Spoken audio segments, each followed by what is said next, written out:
Step-Up on 5th was designed to take full advantage of solar energy. That, along with the climate zone it is located in, work together to lessen the heat load on the mechanical system.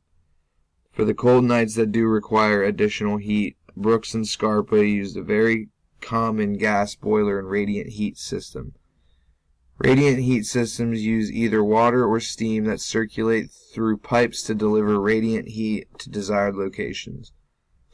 This system suited Step-Up well because of the multi-unit situation. These systems also have very few moving parts, which make them reliable, durable, and low maintenance.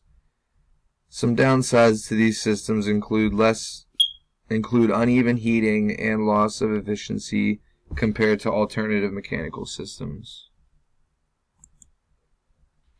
This is a simplified diagram that shows the basic parts of a boiler and radiant heat system. Steam that is created in the boiler travels through pipes to radiators. The radiators give off heat, which warms the room. As the steam cools, it condenses back into water and returns to the boiler. This is also sometimes done with water rather than steam.